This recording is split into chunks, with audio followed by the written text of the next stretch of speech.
Good evening, and thank you so much for joining us for Committee of 70's election. I have the spotlight. I love that.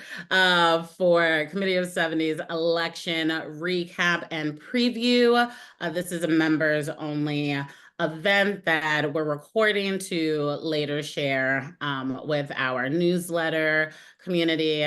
My name is Tanisha. I am program director here at Committee of 70. I'm in charge of community events. So that's what I was trying to jump out and say. And I'm joined by our phenomenal VP of External Affairs, Andrew. Thank you so much, Andrew, for sharing your brilliance this evening. Thank you for having me and for the warm welcome. Nice to see you, and thanks everyone for joining us. I know we have such an awesome crowd. So just to give everyone an overview of tonight's 1 hour talk, we're going to start with a quick election recap, just reminding our members of who's on the ballot and how we got there. And then we'll move on to looking forward portion where we discuss two important topics.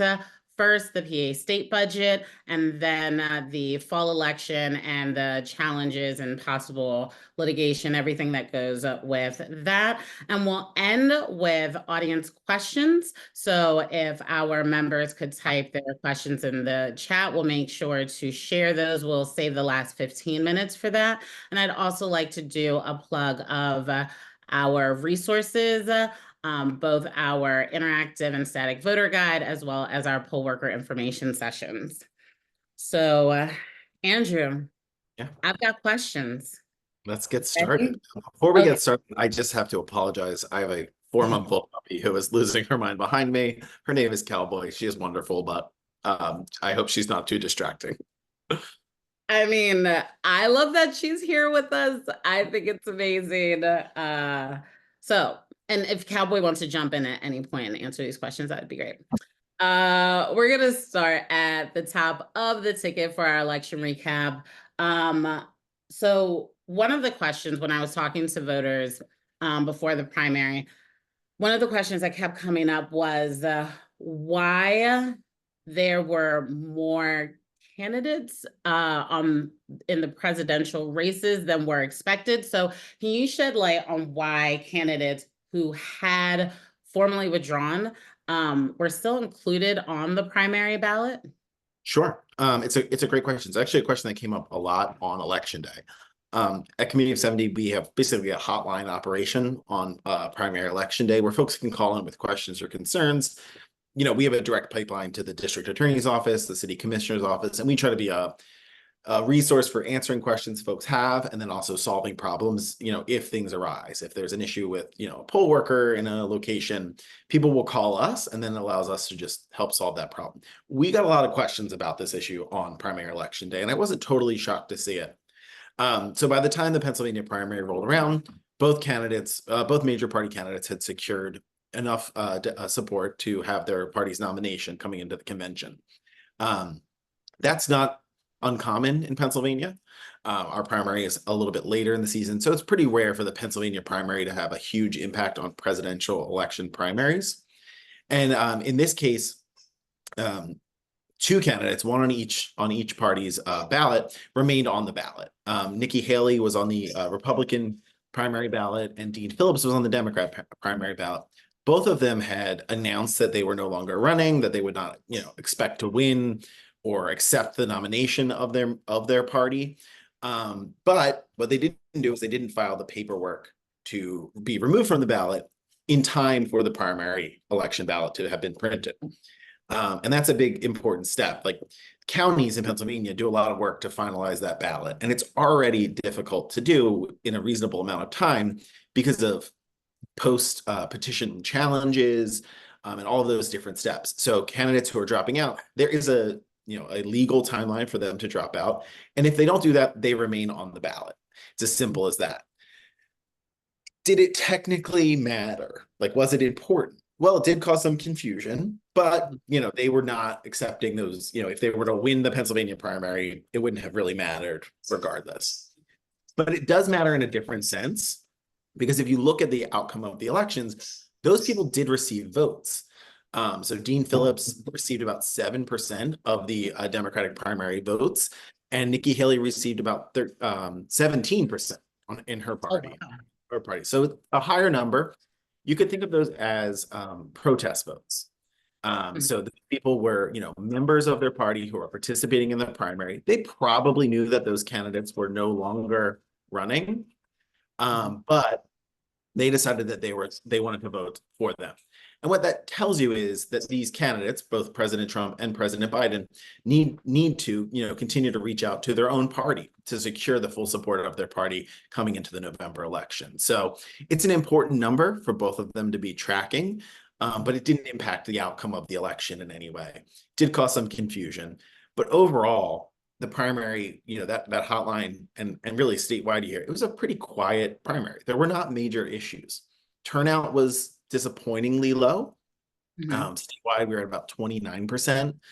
And in Philadelphia, we're at 19%. That's low. That's a drop from 32% in 2020, the last, federal presidential primary election. So that turnout number was low.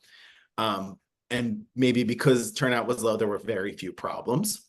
Mhm. There was a decrease in the number of issues that come up with mail-in ballots. So we've had issues, over the last couple of cycles. The percentage of problems on those ballots decreased, thankfully. And I think Department of State has done some work to help improve that process, but there were still some that were an issue. And I do think that the low primary turnout, is never good, but these party nominations were already secured. And there just weren't a ton of competitive races in Philadelphia. So I think that, you can kind of understand it. It's always disappointing. I would love to see higher participation, but to a certain degree, I understand where people were coming from.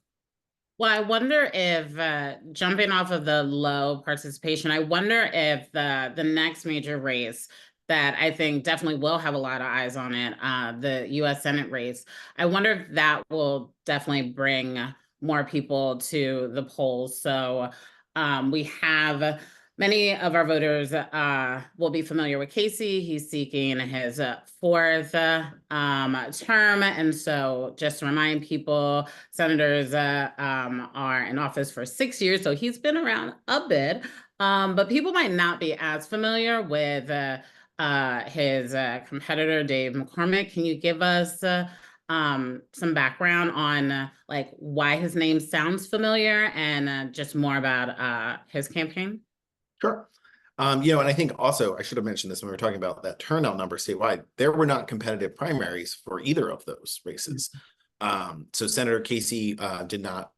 He may have had a challenger at some point. I believe at the end he was not on the challenger was not on the ballot, and Dave McCormick was not challenged either. He was on the ballot in the primary 2 years ago. He lost to Mehmet Oz, so he's a name that people know, and Dr. Oz went on to lose to John Fetterman in the general election.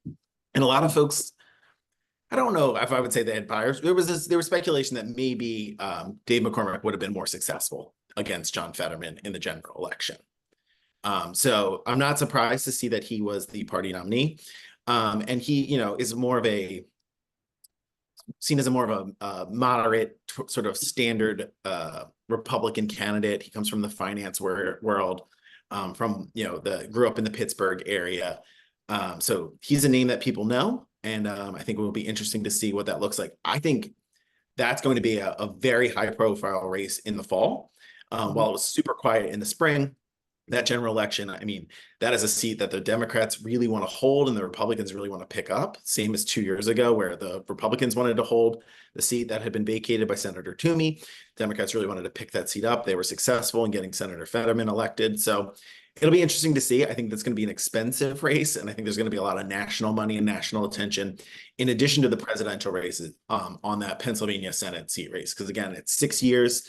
I think we've heard a lot about this race in the last couple of years because it was so competitive just 2 years ago. So I think we're going to see similar levels of excitement and engagement about that race this year. And keeping with the statewide offices, moving to the row offices, one of which did make a lot of noise and was very competitive. We had wonderful debate for one of those. Can we move starting with Attorney General, then talk about State Treasurer, and then Auditor General? First, remind me again why they're called row offices, and then can we again just talk about how we ended up with the candidates for each of those offices? Sure. And if I'm talking too much, I'm looking at the time. I realize give me like a signal. No, we are right on time. No, you are fabulous. Cowboys down for her nap. Like I everything is. wish. Why are they row offices? They were offices in a row historically in government buildings. So you had your attorney general, your treasurer, your auditor general. On a city level, you'd have your controller. All these folks were sitting in a register of wills. They were sitting in a row of offices within the government building. So they were referred to as the row offices. The attorney general was probably the most high profile race on the Democratic primary side this cycle. In the end, Eugene D. Pasquale won. He had about 35% of the vote there, and I'm not shocked to see he won. But it was really anyone's race. There wasn't a clear front runner in any of it. And so it's kind of interesting to see how that all shook out. And I think that geography has something to do with it. He has strong roots in Pittsburgh. He grew up there.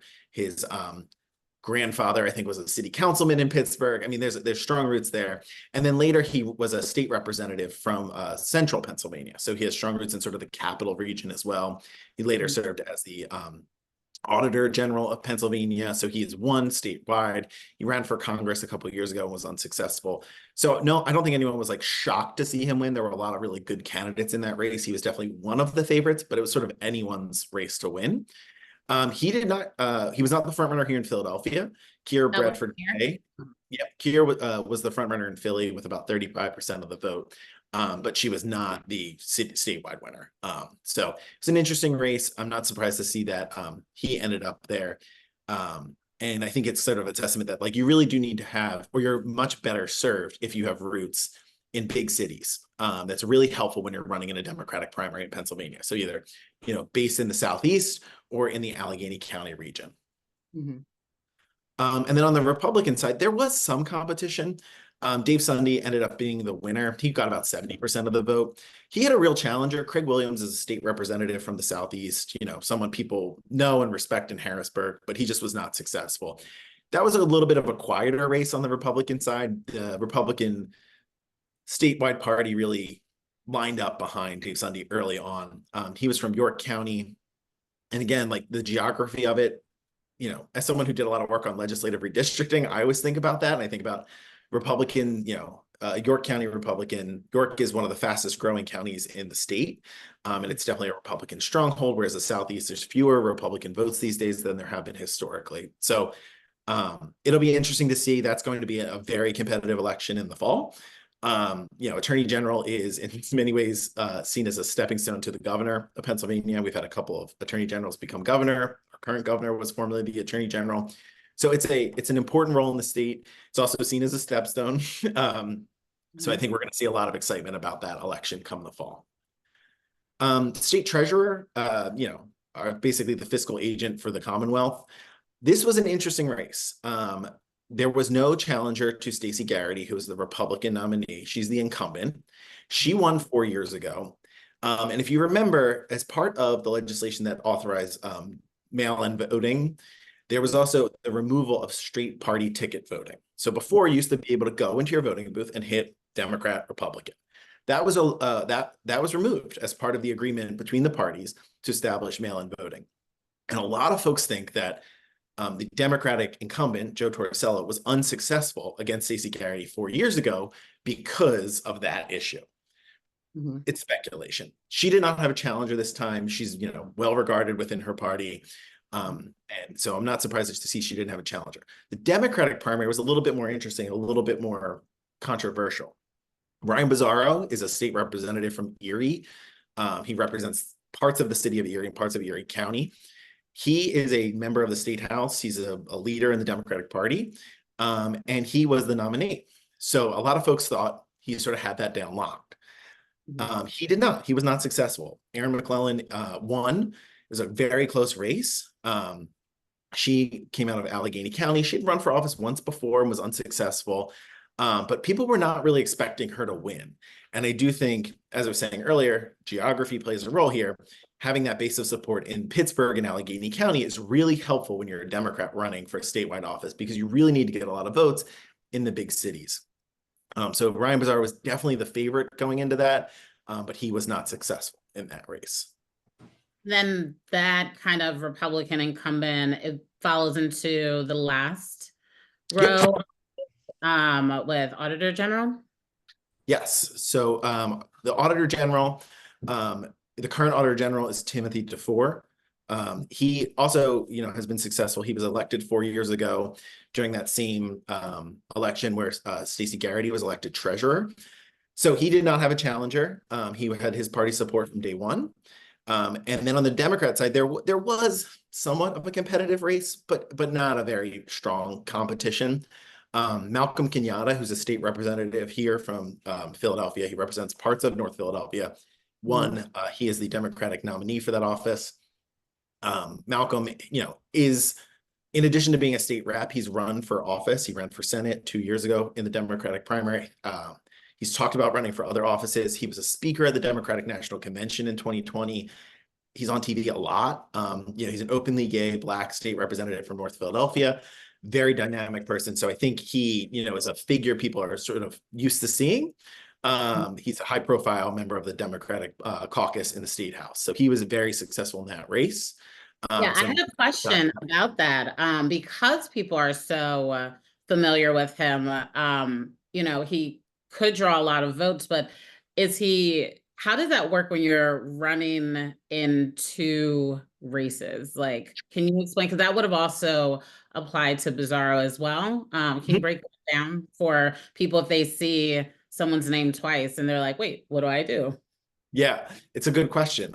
So Representative Bazzaro and Representative Kenyatta both were on the ballot for two different races at the same time, both running to be reelected to their state house seat as well as for the higher statewide row office. And so what that means is if Representative Kenyatta is successful in seeking the Auditor General position in the general election in the fall, and he's also successful because he was successful in the primary in being reelected to his state house seat, he would need to resign from the state house seat to move into that other office. They would need to hold a special election. The same thing would have happened with Representative Bazzaro. In Philadelphia, we have what's called resign to run, which requires folks, if they're seeking another city office, they have to resign from the office they hold. So this was a big issue in the last mayor's race because so many members of council decided to run for mayor. And that is not the case on the statewide level. So you can run for two things at once, but you'll need to have a special election if you're successful. That's like a really good segue into the US rep. We have across the country 435 congressional districts, of which Pennsylvania has 17 representatives. How many of those 17 are going to be on the ballot in November? And then which ones do you think will be like of note? Like, obviously they all matter, but what will be the races to really pay attention to? Sure. So all 435 nationwide and all 17 in Pennsylvania will be on the ballot in November. So it's a 2-year term, just like your state house race. All of them are up every 2 years, unlike the Senate, state or federal, or state or United States Senate, which are, on a different cycle. So all of them will be up. And, in Philadelphia, there wasn't a ton of competition. There were no competitive Republican primaries for those offices. Philadelphia is not currently represented by any Republicans in Congress. So those are tough seats to win in Philadelphia. So I'm not surprised to see there wasn't a lot of competition there. On the Democratic side, there was one competitive primary, and that was Dwight Evans was running for re-election. He's been in Congress for a number of years. He was a longtime state representative. He was challenged by Tracy Gordon, who's the former Register of Wills of Philadelphia. So also a successful candidate. She just left office a couple of years ago. She only received 12% of the vote. And, she's a name people know, but she was not as well known as Congressman Evans. And I think that that had a lot to do with it. I also think the fact that when she ran for reelection to register wills in the primary, she lost. And it's pretty uncommon for that to happen in Philadelphia. And a lot of the reason she lost is she didn't have her party support when she sought reelection in the primary. So the Democratic City Committee did not endorse her. And so she was unsuccessful a couple years ago in the primary. I wasn't shocked to see that she wasn't successful in this primary either. Congressman Evans is sort of a known entity, and people, respect him and like him. And that has nothing to, I'm not saying anything negative about the former Register of Wills, but it's just he was someone people knew and wouldn't necessarily want a change. Clearly, they didn't want one. She only got 12% of the vote. Outside of Philadelphia, I think is a race to watch for the fall will be in Bucks County. Congressman Fitzpatrick represents Bucks County in the 1st congressional district now. He has been there for a number of years. His brother had that seat before he did. And so that's a seat. He had a primary challenger who people were worried about, but I think he ended up getting about 60% of the vote. So I think he was just fine there. But in the fall, I think that there's going to be a lot of money and attention on that seat. That much like the Pennsylvania Senate seat is seen as something people can win and want to win. So that will be a seat that there's going to be a lot of money and attention paid to. It's also interesting. His challenger is I forget her name off the top of my head. I apologize. But Patrick Murphy was a former congressman from that same district, or a very similar district, representing Bucks County, a veteran. He was successful in running for that race. So they're running another veteran for the race. I think she ran 2 years ago and was unsuccessful, trying another shot at it. It's the profile of a candidate, who's been successful in Bucks County as a Democrat who served in the military. So I do think that, there will be a lot of attention paid to that race. People want to pick it up. Democrats want to pick it up if they want to win back the United States Congress. So I think, it's something to watch. I think this is an okay comment to make as we pivot over to the General Assembly. Whenever I'm doing my voter 101 how government works sessions, I always call this the middle child of government.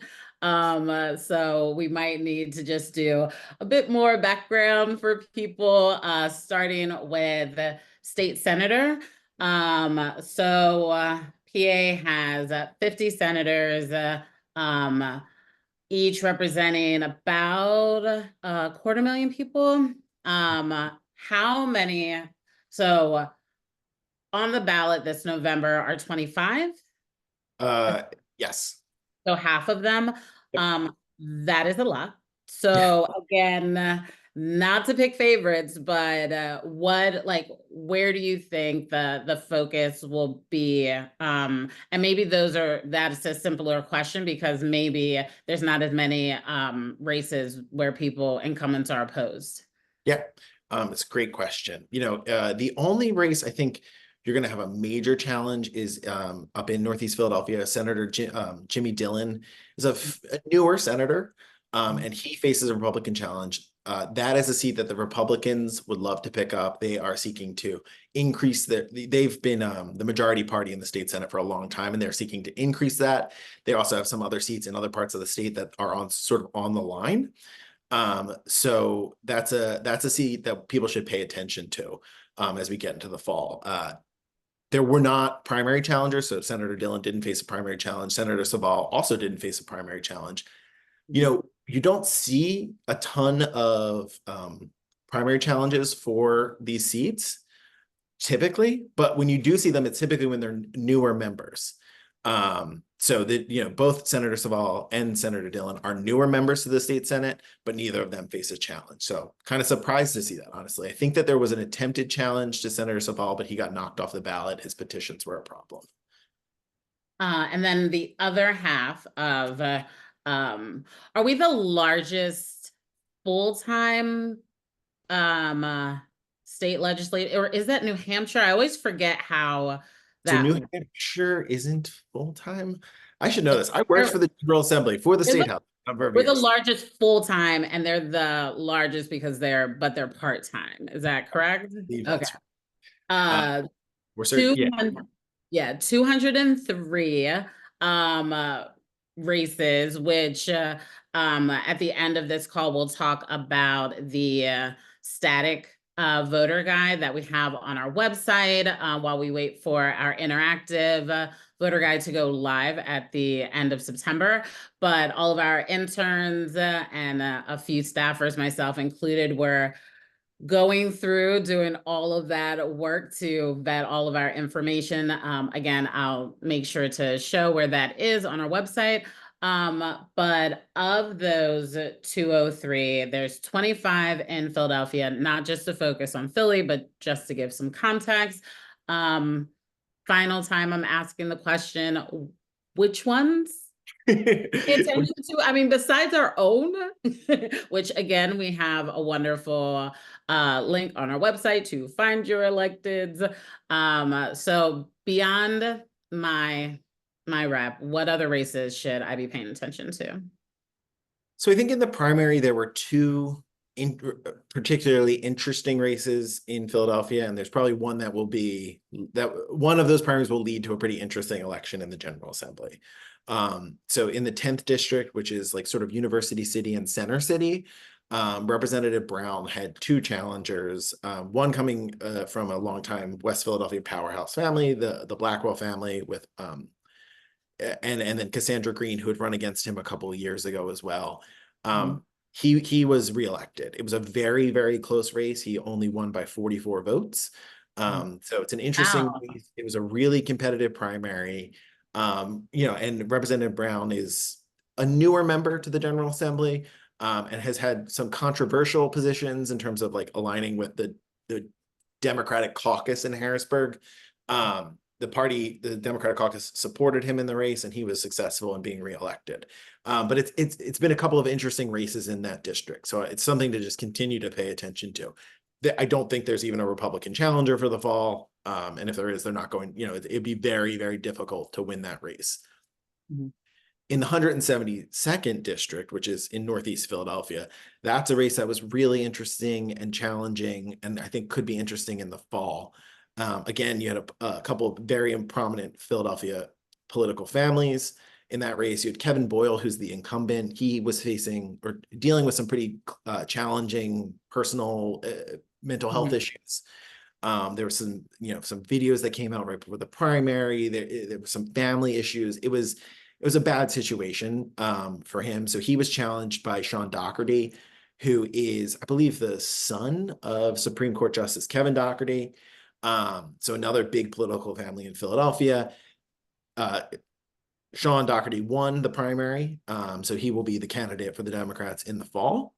And that is a seat, much like that state Senate seat, that could go either way. I mean, that's a district that could end up a Republican district. It was historically, I believe that was John Purcell's district, who was a longtime Republican powerhouse in Pennsylvania before Kevin beat him. Now, I might need to correct. I think that was Kevin's brother. I apologize. That might have been Brendan Boyle when he ran for state rep the first time. But regardless, it's an important seat. It'll be a close election, I think, in the fall, probably one of the closer ones in Philadelphia. It borders the only district in the state house that's represented by a Republican in Philadelphia. So that's Representative Martina White. She has a district in Northeast Philadelphia. This district is right next to it. So there's certainly like a Republican base in that district. I think it's one that people should pay attention to in the fall. With how close the state house is divided, I think that both parties are going to be investing heavily in that race to try to make, either retain or get back majority of the state house. And those races will have so much attention because many, at least as we were going through for our static guide, there's so many of these races that where the incumbents are unopposed. I hate to just ask why, but Andrew, why is that? Running for office is hard. It's really hard to run against an incumbent in the United States. I mean, that's not new, and that's not unique to Philadelphia or Pennsylvania. It's challenging. These districts, there's about 62,000 people in them. So, a lot of people, you feel connected to your state representative, maybe you see them around your community. In Philadelphia, I walk by my state representative routinely because his office is up the street. I think he lives on the other side of the road. So they're members of your community who you just see. It's just a challenging thing to unseat an incumbent. It happens though. I mean, Senator Saval ran 4 years ago against Senator Farnese, lost his name, I apologize. And he ran against a pretty well-regarded, popular incumbent, and he won. And he didn't have a challenger this time. So it does happen, but it's just really hard to raise the money to run against an incumbent. Typically the caucuses and the campaign committees will not support a challenger to an incumbent. So you'll have party support in support of the incumbent, and it's just hard to run against that. With the caveat being that Kevin Boyle did not have the support of the campaign committee. Sean Doherty actually got funding from them this time. So that's sort of unheard of. And that was due to some of the personal issues that Representative Boyle was dealing with, that the party was like, this is not sustainable. So they really invested elsewhere. That doesn't happen often. So it's just really challenging to do. And it, it's hard to do it in a primary where there's going to be low turnout, but it's doable. I wish more people would do it. It's always good to challenge people, but there's personal costs to doing that, obviously. I think this is been the most on time, best pacing, because we literally did that in the 30 minutes that we had kind of allocated. Just like quick little round of applause for you to get us through all of those races and people. Definitely for the members who are, thank you to those who dropped in the chat the name of the challenger. That was wonderful. Thank you. But then also, if you're thinking of questions, it's always hard to like hold on to those questions once new topics come up. So please feel free to drop them in the chat, and then we'll make sure to get to them at the end. Which comes right after this next section of looking forward. So the two things that I don't have the most articulate questions about, definitely the first one, the state budget. So the city budget, like we at Committee of 70 did an awesome job of putting together like a budget 101 session explaining the how, the why, that passed before it was supposed, like on time. That was great. I turned to look at the state budget. Andrew. Yeah, it's coming. So all of that background and training that I have from the city goes out the door. So just to make it for myself so I can start to internalize, it's just like a what, where, how. So like what goes into passing the state budget? Where are we on that timeline now? And last, like, how does this compare to other years? Sure. So 70 has created some great resources. The How Philly Works Guide is an example of that, which then sort of like naturally fed into the budget work we did with the Philadelphia Citizen this year. It's an area where, like, as someone who worked, I worked on the state budget for years, right? So like I worked in the state legislature. It's like our next thing, right? We want to do how PA works. We want to work on those things. So those are resources that are going to be coming because as someone who's lived in Philadelphia almost my entire life, sometimes we forget about Harrisburg. And it's so important, and it has such an impact on everything we do. So that is an area where 70 is going to invest some resources. We're going to be creating some new resources there. So stay tuned because I want to explain it. Total. It's the middle child of government. I'm telling you, totally. And as the literal middle child of my family, I'm married to one. So yes, I completely understand. But how does it work? What's going on? So, the big difference between what happens in the Philadelphia budget and what happens in the Pennsylvania budget is partisan control.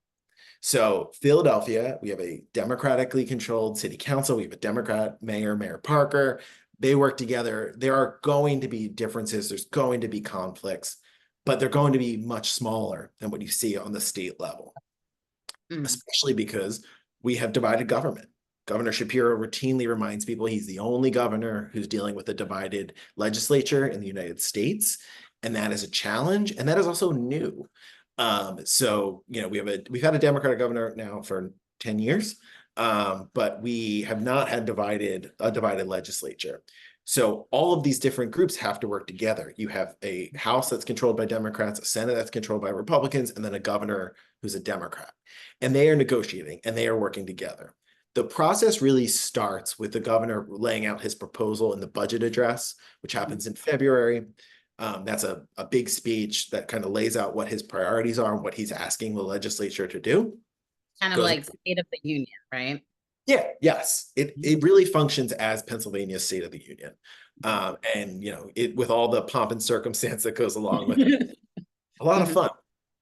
And then the governor takes us a little bit of a step back, and it goes to the House and Senate appropriations committees. So the appropriation committees then hold hearings with each of the different departments within the state government. They'll hold them with the universities who receive funding from the state, and really drill down on the detail of the budget to figure out like what's going on in that department, where is money needed, who wants what. And that's a public hearing process that you can watch. I encourage people to watch it. It's often pretty interesting. It can get contentious, especially because you have partisan interests in that process. Um, and then it kind of gets a little bit quiet and a little murky for the public. It's hard to see exactly what's going on. A lot of the negotiations are happening somewhat behind closed doors, I would say. You know where the governor started. You can get some sense of where the legislature is from the questions they're asking and what they're saying in those hearings. But beyond that, it's sort of a little unclear what's happening. And what's happening is the leaders of the appropriations committees, the leadership of each caucus. I keep using the word caucus, and I feel like I haven't explained that. So in the legislature, there's a House Republican caucus, House Democratic caucus, and then the same thing on the Senate side. So there's 4 caucuses that make up the legislature. They are all going to be talking. We have a closely divided House, a less closely divided Senate, but both parties have influence in that negotiation and what's going on. Then you have the governor who's also negotiating. And that's what's been going on now for weeks. They have a constitutional requirement to have it done by the end of June. It is July 11th. I was about to say, I'm pretty sure we're in July. Yep. It is not done. That is not uncommon. I have a slightly skewed perspective on this as a person who basically had to sit around Harrisburg for something to happen all June and often all July. But also, a lot of folks will say, oh, if they don't get it done, they shouldn't get paid. They're not doing their duty. And I get that. Like that is a reasonable perspective. It's incredibly frustrating that they can't get it done. Everyone knows where June ends on the calendar, right? There's no that's not a surprise. It's the same thing every year. I'm not someone who personally thinks that, a budget is a really important document for the state, and it's really important that we get it right. And if it takes some more time to get it right, I can see why, as an elected official, you don't want to just vote for something just to vote for it. You want to make sure that it's right, because we're talking about funding schools. We're talking about funding social services, environmental services, funding, our municipalities. It's a really big, complex document. So Yeah, that's and a moral, much like the city, it's not just like the law or the forecast moving forward. It's also the moral document of showing where our priorities are. And as a former teacher, I'm heartened by the fact that education was kind of like a sticking point where that was something that was getting the due attention. So is that still where the holdup is right now? I think that's been the biggest holdup. It was the biggest holdup last year. I think one of one of the things that as I was no longer with the legislature last year, so I can say this. I think that how the House shifting majority control from Republican to Democrat very, very narrowly with a new Democrat governor who had been a member of the House. I think when the Senate Republicans were negotiating with the governor, they thought that the House Democrats would just come along. And there were differences between the governor and the House Democrats last year, specifically about school vouchers. And that was the big holdup last year. That was probably, I shouldn't say the big holdup, but it was the biggest holdup. This year, education funding is a big issue again.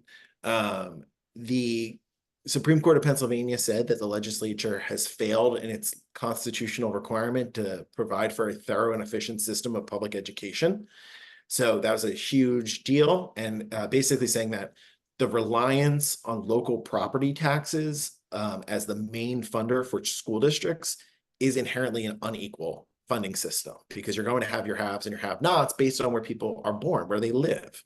So the Supreme Court stepped in and said that, and that's been the issue this cycle. The legislature has to legally invest a lot more money in K-12 public education, and that's when a lot of the differences have been. We were talking about this the other day. There'd been reporting just at the beginning of the week, I guess, saying like, oh, they know their spend number, right? They know how much money they want to spend. That's a huge deal. There was a huge not controversy, but a debate within the legislature this week about like what measure of poverty you use to determine how much school districts get. So like they have to get down into the nitty gritty. You may say we're going to send $47.6 billion, but like, how are they going to spend it? And that's what's happening right now. So the House and the Senate today, I believe my phone was going off while we're here. So I don't have up to the minute information, but it's expected that they'll pass the budget and the connected code bills in the next day or so. What that means is there's a general appropriation, which says we're spending this much money. Each department gets this much money. And then there's code bills, a fiscal code, an administrative code, a school code that says like, how does that money get spent? It sets up the programs that allows you to fund, or for the departments of the state to actually spend the money. So that's what's happening right now. They are late. That is, unconstitutional technically. There have been years where they've been hundreds of days late.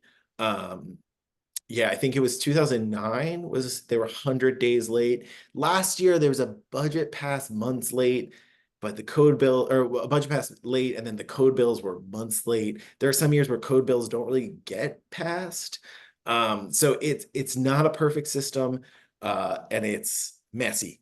But I think when you have divided government, you're going to have pretty intense debates about how you're spending your money and how you're taxing people. And that's what's been happening in Harrisburg. So I'm expecting news in the next couple of days. I'm expecting the governor to be able to sign something in the next couple of days.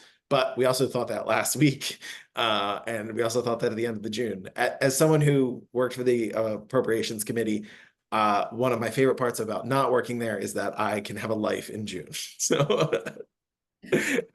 Well, definitely get to working on how PA works. I mean, this I feel a bit more conversant in like state budget now, and so I can't wait to read your guide and share that with people. Can we do for the last part of just looking ahead before we see if our members have any questions? Speaking of divided government and contention, etc. So the fall. We are definitely it seems reasonable to expect challenges post-election, maybe like litigation. Two questions are both how questions, like how much like noise, the challenges, etc., should we expect to hear? And then how can we make sense of that as people without law degrees, as we're hearing all the noise and we're trying to, like look at our nonpartisan sources, think critically. Still, there's definitely just to like prep ourselves, just those two how questions. There is currently litigation regarding ballot dating in Pennsylvania. There's a couple of different suits. There's suits coming out in some counties where they wanted to require like a notice and cure process, where if someone had an issue on their mail-in ballot, they wanted to require the county to notify the voter and say, hey, you didn't sign this, you didn't date this, you come in here and do it again to fix this problem. So that stuff is ongoing. And yeah, we're going to see more of it. We're going to see more of it as we get into the fall. And it is complicated and often things feel contradictory. There's not a magic way to understand it all. I subscribe to the worry about everything and panic about nothing school of thought. Okay. But although I'm worrying about my couch right now because I see cushions moving. I'm keeping an eye on it. You're good. Yeah, I think, we are striving every week in the newsletter to sort of cover these lawsuits, at least say like, hey, this is an important thing that happened. Not just saying, oh, a lawsuit was filed, because that can be scary, but like keeping people up to date on what's happening. Um, we do our best. It's complicated. There's a lot happening as we get into the fall. I expect there to be a lot more, but I would still think that the newsletter, subscribing to the newsletter and just checking in those first couple of paragraphs, at least, we would do our best to keep you informed on all of those different issues that are happening. What should you be listening for? I think you can, we'll do our best to keep you informed on like a weekly basis, because it's just so complicated. You can pay attention to who's filing lawsuits, but that's hard to know. Sometimes you'll have an individual filing it, but they're part of a larger organization. So it's just really hard to track that information down as the general public. The press is doing a pretty good job of it. We, will pull a lot of resources from credible news sources, and then try to put these things into context as best that we can in a way that's like digestible. So I don't want to like just plug our newsletter over and over, but I would start there.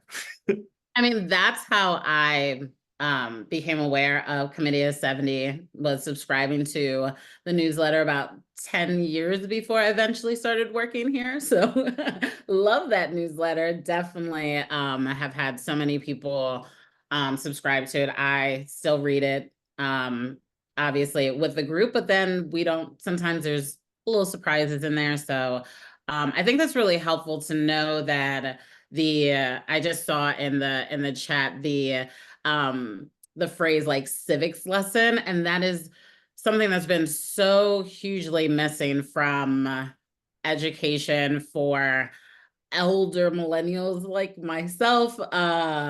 And then it's slowly getting better now, of just like all of those pieces that people kind of know, the language, the names, the content. And so I think that you and our comms director and everyone on who works on the newsletter does a really great job of making sure that everyone has an entry point to these stories, and that there is kind of like embedded definitions to make sure that people are familiar with the language, and then that it's not going to be a one and done. How you said to like look at those headlines of the top stories of the newsletter, like there is a narrative that is continuing, so that we're building on that background knowledge. I think you do a fabulous job with it. One of the things that like I love our How Philly Works guide, but like we don't talk a lot about the court system, because the courts are sort of a city and state thing. So as we build out that How Pennsylvania Works guide, like we are going to try to explain Pennsylvania courts. We have some unique stuff in Pennsylvania, but like understanding the court system and that sort of like foundational knowledge, so like people know what it means, and you're like, oh, it's a Commonwealth court case versus a Supreme Court or a Superior Court. We want to like include people in that process, so people know the terminology and they can understand it. And we're going to be building that out as we move forward, and you'll get bits and pieces of it in the newsletter, I promise. That is a perfect segue to the last 10 minutes that we have. Any questions that the members have for us in the chat? There's a question that says,